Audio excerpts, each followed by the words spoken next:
إن الحكم إلا لله أمر ألا تعبدوا إلا إياه ذلك الدين القيم ولكن أكثر الناس لا يعلمون.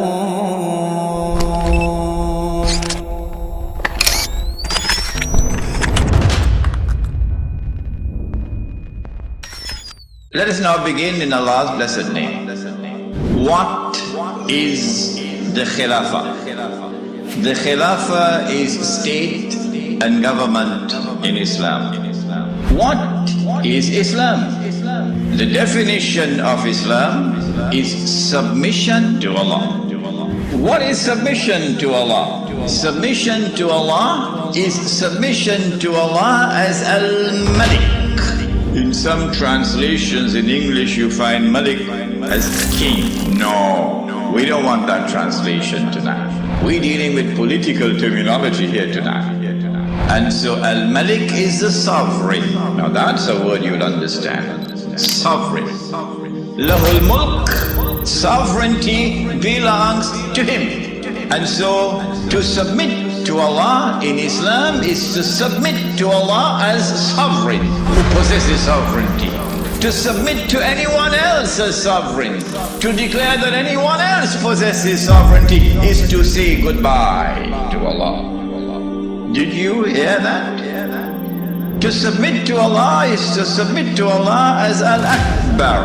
And He reminds you that He is Al-Akbar. Because every time you perform salat, you cannot move in salat without Allahu Akbar. Al-Akbar is the one who has supreme authority. And so the Khilafah is a state and government which submits to Allah's authority as supreme. For a Muslim to submit to anyone else and recognize his authority as supreme is to say goodbye to Allahu Akbar. Islam is to submit to Allah as Al-Hakam. The 99 names, this is one of them. Al-Hakam is the lawgiver who not only gives the law, but his law is the supreme law.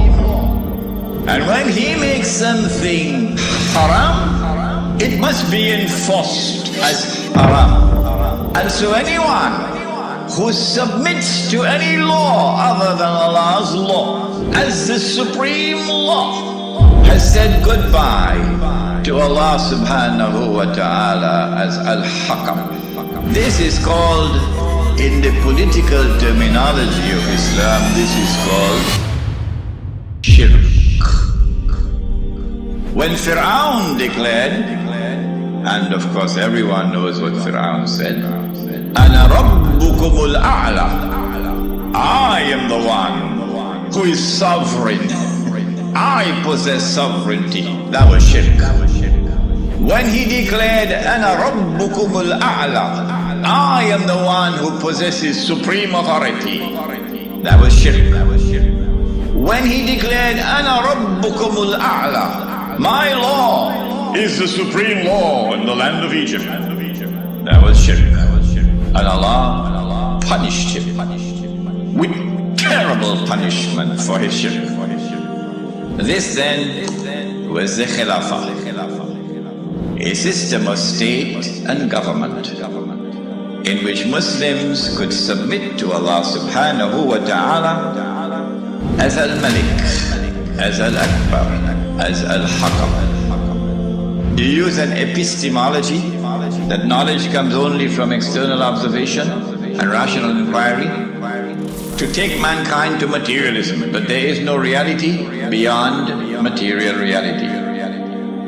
And then you apply that to political thought. And so out of philosophical materialism emerges a new political philosophy.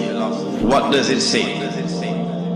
Since there is no reality beyond material reality, we can no longer collectively recognize sovereignty up there, so sovereignty must now be relocated down here. The people are now sovereign, no longer the God of Ibrahim alayhi salam. And the people constitute the state, and they locate sovereignty in the state. So the state is now sovereign. This is a European creation. It didn't come out of the world of Islam. Oh no. Not only is the state sovereign, but the authority of the state is supreme. And it is the state which now makes law.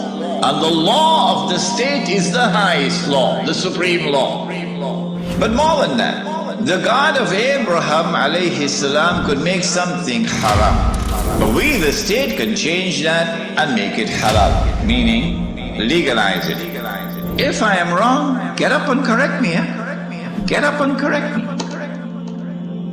We can change it and make it halal, meaning legalize it. Everything that Allah had made haram, they made it halal.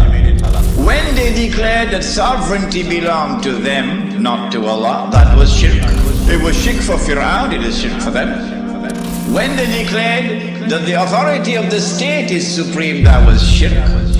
When they declared that the law of the secular state is the highest law, that was shirk. And when they declared halal what Allah made haram, meaning when they legalized what Allah made haram, that was shirk. Surah Tawbah of the Quran, بعد أعوذ بالله من الشيطان الرجيم اتخذوا أحبارهم ورهبانهم أربابا من دون الله. They took their priests and their rabbis as arbab, lords and gods beside Allah. والمسيح ابن مريم, and they did the same thing with the Messiah, the son of Mary. وَمَا أُمِرُوا إِلَّا يَعْبُدُوا إِلَهًا وَاحِدًا, but they had not been commanded other than to worship one God. لَا إِلَهَ إِلَّا هُ, there is no God beside him. Subhanahu, glory be to him. عَمَّا يُشْرِكُونَ, far removed is he from this act of shirk, taking your priests and your rabbis as gods and lords beside Allah. Shirk, says Allah.